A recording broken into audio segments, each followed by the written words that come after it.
May sakit na mahirap ipaliwanag kapag ang taong lumalayo sa iyo ay sarili mong anak. Ang batang minsan mong kinakarga. Ang batang hinahatid mo sa paaralan. Ang batang kapag umiiyak, ikaw ang hinahanap. Lumaki siya. Nagkaroon na ng sariling buhay. At hindi mo namalayan, unti-unti na pala kayong lumalayo sa isa't isa. Hanggang isang araw, halos hindi na kayo nag-uusap. Minsan, binabalikan mo sa isip ang nakaraan. May nasabi ba akong mali? May ginawa ba akong hindi niya napatawad? Naging masyado ba akong mahigpit? May pagkakataon bang kailangan niya ako pero hindi ako nakinig? At masakit aminin, pero baka may mga pagkakamali rin tayong nagawa bilang magulang. Dahil wala namang perpektong magulang at walang perpektong tao. Minsan, sa kagustuhan nating protektahan ang ating mga anak, nasasaktan natin sila nang hindi natin namamalayan. Minsan, akala natin paggabay ang ating ginagawa para sa kanila.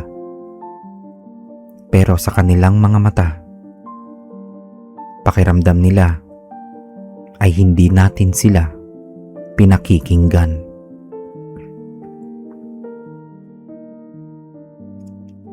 Pero kahit na may tampuhan, kahit na may masasakit na salitang nasabi,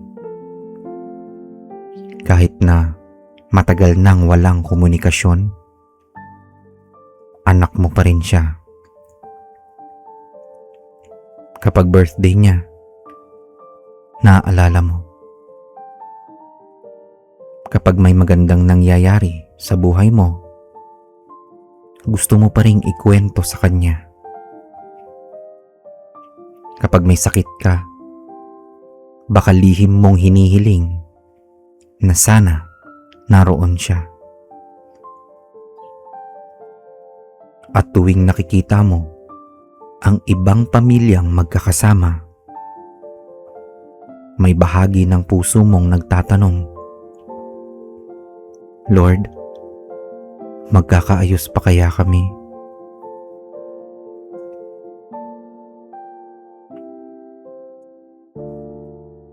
Baka ilang beses ka nang nagme-message sa anak mo, pero walang reply. Ilang beses ka nang tumatawag, pero hindi sinasagot. O baka nga, nag-uusap naman kayo, pero malamig, maikli, parang may pader sa pagitan nyo. At minsan, gusto mong ikaw na ang lumapit. Pero may pride, may takot, meron pa ring sakit dyan sa puso mo. Dahil magulang ka, pero nasasaktan ka rin naman. May mga relasyong hindi naaayos sa isang pag-uusap lang. May mga sugat na nangangailangan ng panahon. May mga salitang kailangang pag-isipan bago sabihin. At minsan, ang unang hakbang ay hindi ang patunayan kung sino ang tama. Ang unang hakbang ay ang piliing makinig, ang piliing magpakumbaba. At kung may pagkakamali tayo, ang magkaroon ng lakas na magsabi, "Anak, patawad. Anak, patawarin mo si Papa. Anak, patawarin mo si Mama. Anak, patawarin mo ako."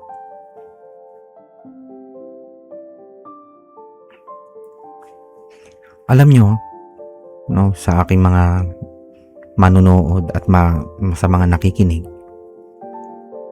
habang ginagawa ko ang video na to, naisip ko kung ilang magulang kaya ang nanonood ngayon na may anak na matagal nang hindi nakakausap. Maaaring nasa ibang bahay na siya, may kasama na. Maaaring nasa ibang bansa. Maaaring ilang kilometro lamang ang pagitan nyo. Nasa isang barangay lang. Pero parang napakalayo niya. At baka gabi-gabi, iisa lang ang hinihiling mo. Hindi ka humihiling ng pera. Hindi regalo. Hindi anumang material na bagay. Pero hinihiling mo na gusto mo lang bumalik ang panahon na kaya niyong muling magkwentuhan, magtawanan, kumain ng sabay, at sabihin sa isa't isa, "Mahal kita." Kung ikaw ang magulang na aking tinutukoy dito sa video na ito, ipanalangin natin ang inyong pamilya ngayon.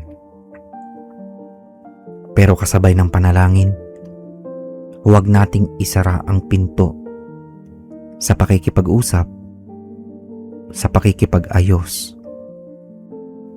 Kung may pagkakataong humingi ng tawad, gawin natin. Kung kailangan nating makinig tayo. At kung kailangan muna niya ng panahon, igalang natin yon habang patuloy tayong nagmamahal.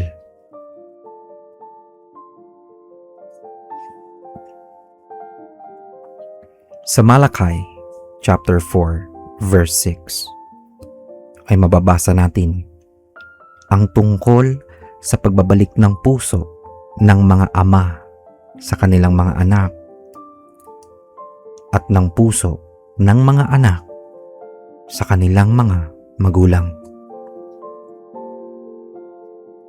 Ang sabi dito, "And he will turn the hearts of the fathers to their children, and the hearts of the children to their fathers.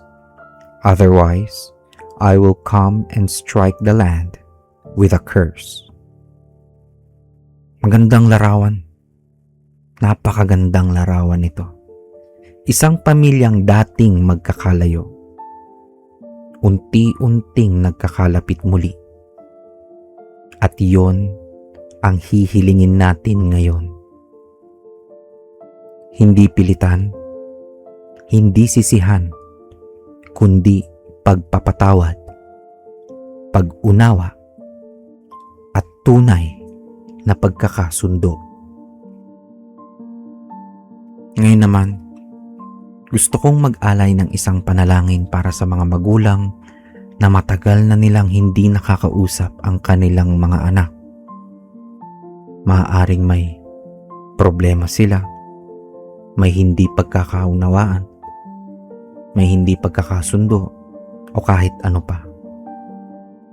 Manalangin tayo. Panginoong Jesus, lumalapit po kami sa inyo ngayon para sa bawat pamilyang may sugat sa kanilang relasyon. Lalo na po sa mga magulang na malayo na ang loob ng kanilang anak. Panginoon, kayo po ang nakakakita sa mga salitang hindi nasabi, sa mga luha na itinago, sa mga tampuhan na tumagal ng ilang buwan o ilang taon.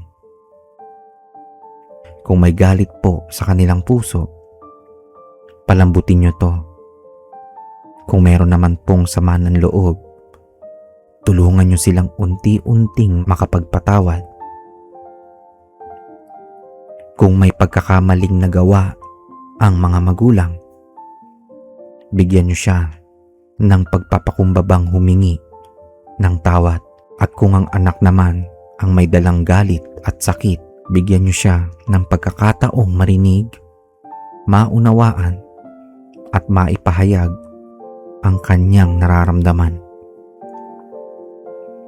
Panginoon, huwag niyo pong hayaang pride ang tuluyang sumira sa kanilang pamilya. Gumawa sana kayo ng pagkakataon upang muli silang makapag-usap. Hindi upang magtalo, kundi upang makinig. Hindi upang maghanap ng masisisi, kundi upang magsimulang maghilom ang mga sugat. At kung matagal pa bago dumating ang araw ng kanilang pagkakasundo, bigyan niyo po sana sila ng pasensya. Turuan niyo silang patuloy na magmahal kahit mula sa malayo.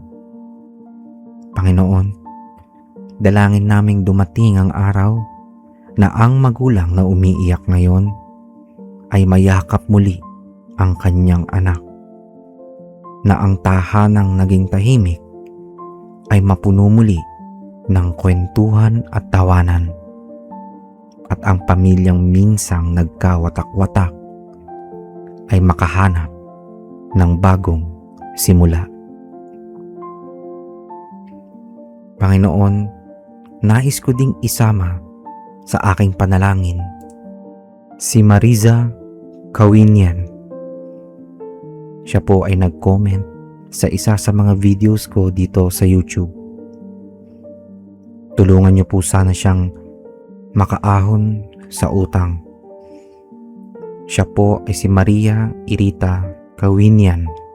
Salamat po dahil ipinagkatiwala niya sa ating munting komunidad ang kanyang prayer request. Patuloy niyo po silang ingatan at gabayan. At pagpalain niyo ang kanilang pamilya ng kalusugan, kapayapaan, pagmamahal at matibay na ugnayan sa isa't isa. Maraming salamat po, Panginoon, sa pangalan ni Jesus. Amen.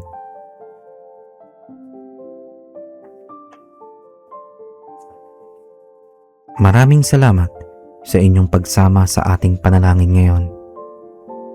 Kung mayroon kayong anak, magulang, kapatid, kaibigan, o ibang mahal sa buhay na gusto nyong ipanalangin, maaari nyong iwan ang inyong prayer request sa comments. Binabasa ko ang mga ito at isinasama ko ang ilan sa ating mga susunod na panalangin. Kung nakatulong sa inyo ang video na to, i-like at i-share nyo ito sa isang taong maaaring nangangailangan din ng panalangin ito. At kung hindi pa kayo nakasubscribe, sana ay samahan nyo ang ating munting komunidad. Naway maabot ko ang 60 subscribers ngayong buwan ng August. Maraming salamat sa inyong lahat. Hanggang sa muli, at pagpalain nawa tayong lahat ng Panginoon.